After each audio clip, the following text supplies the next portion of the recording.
Welcome to part 5 of the Four Swords Adventures. And right away this seems to be like Hyrule Castle all over again. But it's really not. It's just that it's a field area that's outside. So it's a good thing that, well, obviously it has different level design, but it just seems a little repetitive to have multiple field areas. Like, especially in a game like this that's more level structure segmented. But of course, Zelda games have multiple different field areas too. It's whether or not they can do enough stuff different with it. And here, it doesn't look that different because you have archer soldiers, like you have soldier enemies. I mean, at least we're not seeing the annoying shield ones, but we had those in Hyrule Castle too. They just, I don't remember ones that were firing out of bushes. I never really like it when they force you to fight the enemies to progress. Like, especially outside, because inside, like in dungeons, I can understand forced combat, but you've never been completely forced to fight enemies outside in Zelda. Except maybe one time when you had to look for the golden feathers in Link's Awakening. And even then, it's not like you were boxed in by a fence. And see, this is another instance where having only one inventory item slot is a problem, because there's 2 items there, and it's only by progressing to one screen when you realize, oh, it's better for me to get the boomerang. And then after that, you have to have, well, you don't have to, because you can stun the Choo-Choos with the boomerang. But it's kind of hard to pick out which item you should get. And like, it looked like there were force gems that were so far away that it's impossible to get them with the normal boomerang. And in levels like this, levels in this game have points of no return all the time. So I'm not sure if it's possible for you to return to that place just to use level 2 boomerang to get all of the force gems.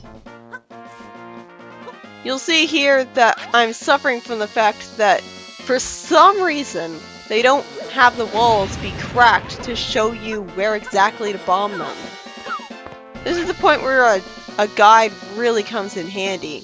Because, like, this is Zelda 1 level 2s. At least the cave is in front of a patch of path sand, so it's kind of intuitive. But even then, I still didn't bomb the right part of it. And this is another part of the level design that's changed in multiplayer. Because despite the lack of a floor switch, one player must remain on the right-hand side of the cave, while the player with the bow heads to the other side. The archer won't be able to see the eye switches from across the gap, so his teammate will have to tell him whether to move up or down. This wouldn't work as well on online play with no voice chat. Of course, this game never got to have online play because this is a GameCube game. So that's a shame, because that's just another point against the multiplayer. I'm being very careful here because the analog stick for the GameCube is kind of slippery. Again, this seems like more of an oversight than an extra multiplayer challenge, because obviously your screen is going to be smaller playing on the GBA than it would be otherwise. And you don't have an option to play it with the regular controller for some reason. What's really annoying about these electrified Choo-Choos is that they jump at you. Like, so it's not like it's just a matter of shooting them with arrows until they die, or stunning all of them, and then having to attack them afterwards with a different weapon. No, like, they actually jump at you. So, it may be very tempting to just waste the Bombos Medallion here, especially because they jump at you so far that it doesn't really feel fair to try to take them on with one Link, because you're by definition forced to be very slow when you're trying to aim with the bow. And these guys move really fast with how far they jump. But if you want to save the Bombus Medallion for later, you're better off trying to take all these guys on, because they don't require that much hits to kill anyways. It's really weird to have like a Game Boy Advance section that's not in the overworld, not in a cave, not in a building. It's just in the outdoors area, but here it's in the GBA section. And as you can see there, I threw the Bombus Medallion out of necessity, and because I was in a GBA area, it didn't go off. So I didn't get forced to waste it.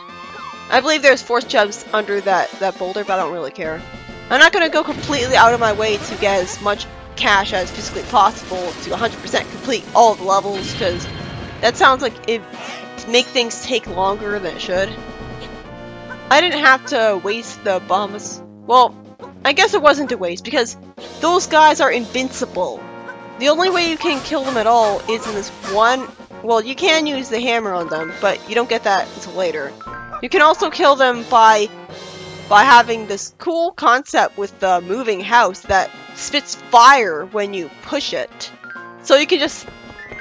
Like, it's kind of tedious defeating all of them, but it is actually kind of satisfying. I like how its hitbox is generous enough that even though I wasn't crushing the guy above it, and the fire didn't even look like it hit it at all, it still killed it. So it's surprisingly generous in that regard. Like this is really novel. Like this world has actual moving houses, but of course they can't have furniture in them because then they'd be too heavy. So the problem is that then it's not really a good house now, is it? Why would, like, I guess that's supposed to be the joke. Like, he's stupid. He just thinks about how, hey, this would be a cool concept, not is this actually going to make a good house anymore. But yeah, I killed the enemies in the left screen just out of spite because I just hate the fact that you have invincible enemies and the only way you can deal with them is by either waiting until now when you have the hammer or wasting the Bombus Medallion on them. Obviously the Bombus Medallion works very differently because in Link to the Past it was just an item in your inventory and you could use it to nuke all the enemies anytime you want, but it was balanced by taking up a lot of magic meter. I wasn't able to get into that fence area, which really annoyed me. Like, you have to be able to burn the stump to do it, but I only had the hammer. So I think maybe you can only do it multiplayer or do it by backtracking. And look, here is another section that really looks like it's only multiplayer exclusive, because if you don't have the bow to shoot that crystal switch, then you won't be able to get that chest. But of course, I could only have the hammer at that point. Or I could tediously backtrack to get the bow from the last place I saw it. Okay, being able to throw bombs and have them immediately explode on the enemies is pretty satisfying. The knockback from these guys is huge. Like, they are way overpowered compared to A Link to the Past. And even in A Link Between Worlds, where they deal out ROM hack levels of damage. I mean, at least here, when you walk into them, they only deal like a half a heart of health. But yeah, spin attacks are good against them. Obviously, you should be in the square formation to deal 4 times as much damage because you have 4 links attacking them. And it's also good to use that attack where you thrust forward that always happens by accident. I actually beat all these guys without the medallion once and saved this medallion for the soldiers later on. Which I think is an equally valid choice, kind of because the soldiers are really annoying to hit with their shields. But these guys are also annoying too. Like, there's so many of them at once, and they're so strong, they hit you back so far. But like, it just feels like kind of a waste that you're practically forced to use the Bombus Medallions at certain times when they're one-use only items. because well, how else are they gonna balance it? And like it is really a novel concept that you have the mages in Zelda, and they're helping you, even though they like Vati for some reason. They're helping you because you freed him. But that just makes it feel kind of cliche, because why can't there just be good mages? Like, why do they all have to be evil and supporters of Vati? Like I didn't mention it earlier, but Iris complained that Iris said that she isn't supposed to use her magic for good. Like, she said that when she brought that house back. And I found that really annoying, because why do, just because they're witches, they have to be portrayed as all evil? It's very lazy and cliche. Especially since you have characters that are good with magical powers. You have Zelda, you have the maidens. I mean, I assume they have magic because they can seal stuff, they can seal people away. And yet the sorceresses not only lazily all have just one sprite, but yeah, I'm not gonna bother. I'm definitely not. My modus operandi for this game was that once I get 2,000 force gems, I'm not gonna completely go out of my way to get as much cash as possible after that. Because really, it's just a waste of time. I did that when I was a kid, but it's pointless now. The intro that plays, like, when you first turn on the game, what's annoying about it is that it doesn't show up, like, when you get to the title screen and you press start. And even if you reset the game, you won't see that intro of every colored Link attacking for the title screen.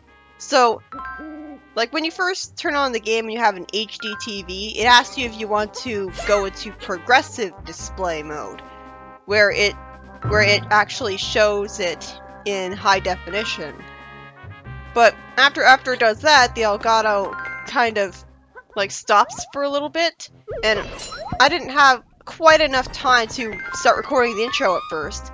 So, and even resetting a bunch didn't get the intro to show up. So I actually had to turn off the console and get it all the way back to just record that intro again. It's kind of ridiculous. Like, every other game doesn't have an intro that stops playing like that. Anyways, what's tedious about this level is that it's not like you have a fire hose weapon that can just spray water, and I love how the fire just pops in when you make a screen transition, by the way. It clearly wasn't there earlier. But yeah, it's not like you can just use an item to douse the flames whenever you want, which would have been a great opportunity to introduce a new item. Instead, you have to constantly backtrack to the same place over and over again to get water jars. It's alleviated by the fact that there is 4 different links, so you can get 4 jars with you. But still, if you want to be meticulous about it and douse every single flame possible, then it's gonna take a while. So, I mean, there is a sort of satisfaction in it, and I like that one water jar gets rid of multiple flames, and a little more flames than you think. So it's not like you have one, like, it could be a lot worse, a lot more tedious than it is. The annoying thing about the Roc's Feather is it doesn't actually take advantage of elevation. Like, if this was a Link Between Worlds, I could easily just use the Roc's Feather to jump over those stakes and get to the Force Gem that way. And I could probably just jump from the bottom and get to the flames right away. But sadly, this is a more primitive top-down Zelda game. I really hope that every top-down Zelda game follows in Link Between Worlds' example and has actual elevation. But instead, this is a game where the Roc's Feather kind of pretends that you can jump up with it, when really you can only jump over pits, and the surface of the level is actually very flat.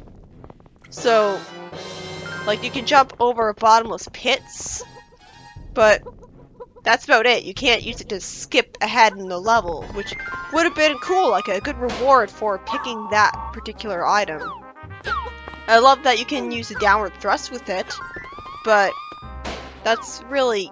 And it lets you do 2D platforming with terrible controls. That's novel. Well, not really, since Zelda 2 did it, and it was way better. Also, I forgot to point out that in the Eastern Palace, when you get a bow, it actually harkens back to Zelda 1 with going into an underground basement, and you can walk up the stairs in a sort of 2D section and get an item. So that's nice. Like, this game has a lot of nostalgia to it. But I don't think that's necessarily a bad thing, because people say it's a spin-off game and it's a multiplayer game, so... And plus it's a top-down game on the GameCube, so it kind of feels more justified to have it be more nostalgic. And plus, more importantly, the fact that you're playing with 4 links and everything's divided into level structures, and you can get... and you have only 1 item each for each player. Oh, that's more than enough to make the game original without... it excuses the nostalgia. Really, I'm just happy to be reminded of my first ever Zelda game. And it's not just Link to the Past, because I said there's a Zelda 1 reference. And a Zelda 2 reference, because of the platforming. The reason I threw that oil pot was because I had no idea what was coming up on the next screen. And I really shouldn't have done that, because I had to go all the way back just to get more oil jars. I really love that it's not just water jars that you have to deal with. It's also fire jars, which can obviously cause this to happen. Like causing bombs to explode to reveal holes and money. Like, it's nice that they didn't just have fire to put out in the fire level. It also has fire jars that have multiple purposes at that. As you would expect, the upgraded boomerang flies farther. And faster, too. So that's satisfying. What's not satisfying is the fact that when you give up an item to replace it with a different item, you lose the level 2 upgrade.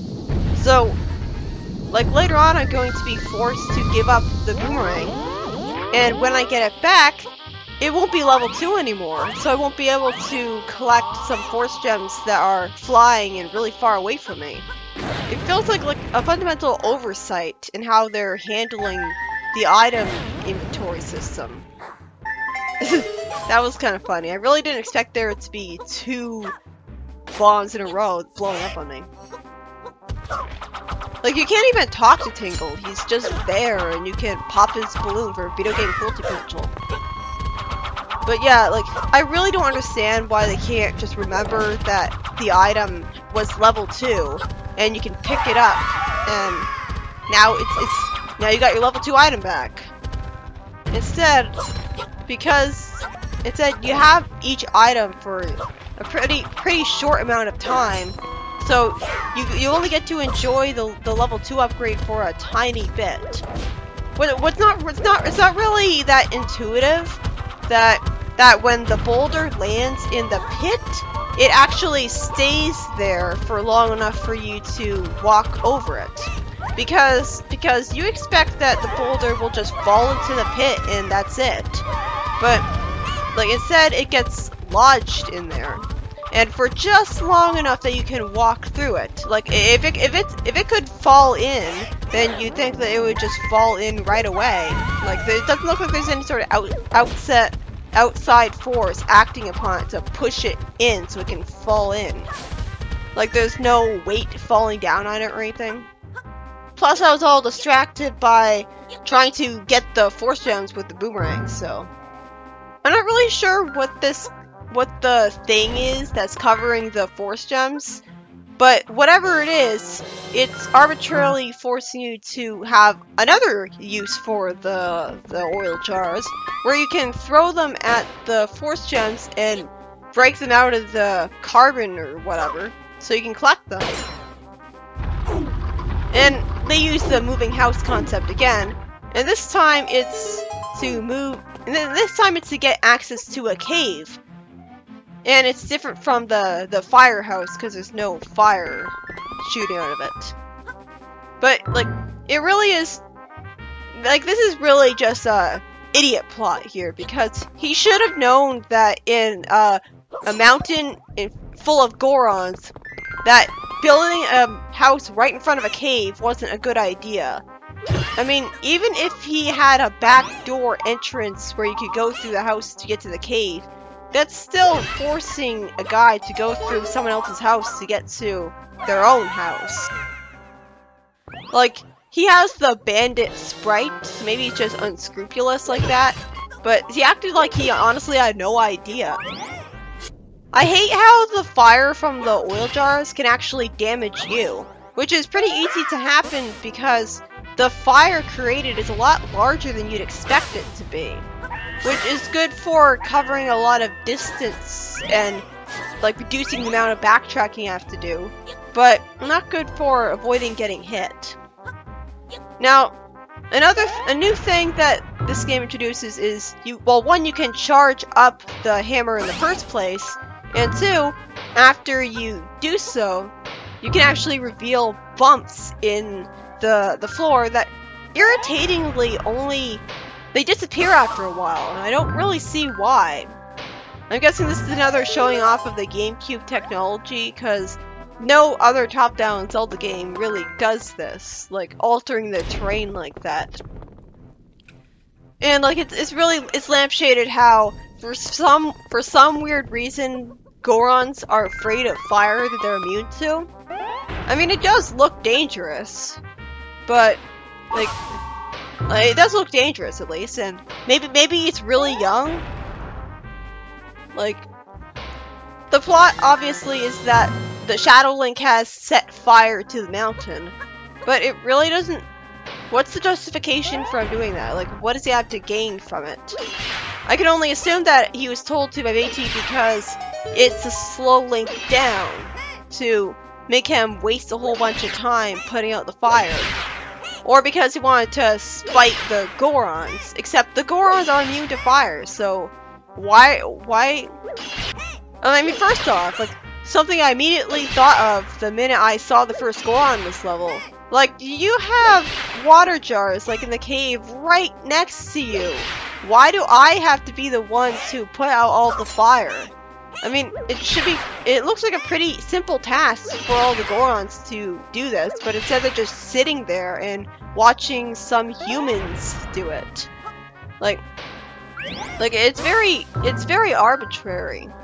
I mean, you could, like, all you'd have to do is have it so that you have to get a fire hose item. And so it's like just one, so not everyone can get access to it for some reason. And set it in, like, a Kakariko village.